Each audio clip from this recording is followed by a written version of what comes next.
Thom Hartmann here on the news. You need to know this. Starting today, 47 million hungry Americans will see cuts to their food stamp or SNAP benefits. $5 billion is being slashed from that program, leaving the poor to survive on even less. Families who are already struggling to make ends meet will see their food stamp benefits drop by an average of $36 per household. That may not sound like a lot, but it's a huge difference to a family trying to feed themselves on an average of $278 a month. According to the Congressional Budget Office, 87% of SNAP recipients live in households with children, seniors, and people with disabilities. And at least 900,000 veterans relied on food stamps as of 2011. These people are not takers, like many Republicans claim. These are our children, our parents, our neighbors in need, and those who devoted their lives to protecting this country. Many of them even work hard at regular jobs, but they just can't survive on the slave labor wages that are paid by so many of America's corporations. For now, Senate Democrats managed to fend off more extreme food stamp cuts proposed by House Republicans, but Congress may soon cut another $4 billion from needy families who can't afford to eat. In the history of our nation, we have come together after tragedies. We have stood up for those who cannot speak for themselves, and we have decided that people don't go hungry in the streets of the richest nation on earth. It is simply un-American to break those promises now, and our lawmakers must know that we won't stand for it. In Screwed News, fossil fuels aren't just threatening our environment, they pose a major risk to our economy as well. According to former Vice President Al Gore and his longtime business partner David Blood, companies and wealthy individuals must stop investing in oil and gas. They say it's not just a moral issue, but actually a financial one. The so-called carbon bubble has been inflated because investments in toxic fuel sources are far larger than possible returns. But the fossil fuel industry has denied this fact, just like they deny climate change. As oil and gas becomes more expensive and more difficult to extract, the carbon bubble could burst and create a worldwide financial crisis. Vice President Gore and many other experts are calling on companies to divest from fossil fuels before it's too late. Even Bill McKibben at 350.org said, "The carbon bubble that looms over our world needs to be deflated soon.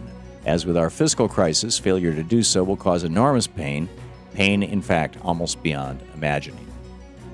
In the best of the rest of the news, this week, the Nuclear Information and Resource Service delivered a petition to the U.S. Senate signed by more than 42,000 people.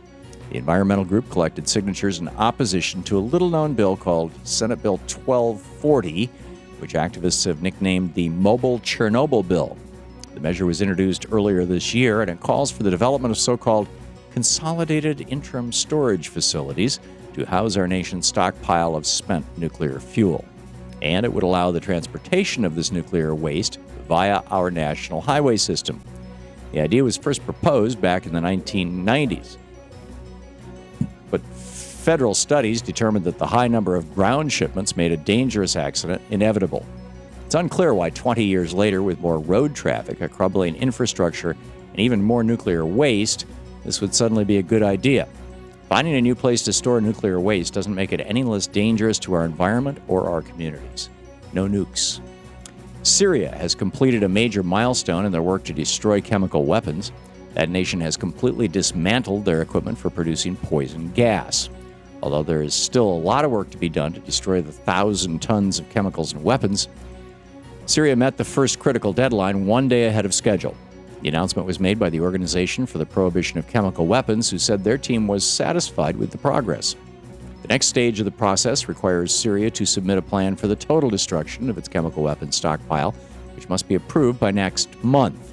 It appears they're on track to meet that goal as well. The OPCW made this milestone possible, and the international community owes them enormous thanks. According to radcast.org, quite a bit of our country today is seeing higher than average radiation levels. Radiation levels in cities near the East Coast, like Durham, North Carolina, and Charleston, West Virginia, are experiencing spikes over 50 counts per minute. Areas in the Southwest, like Borger, Texas, and Chandler, Arizona, are hitting levels in the mid-60s.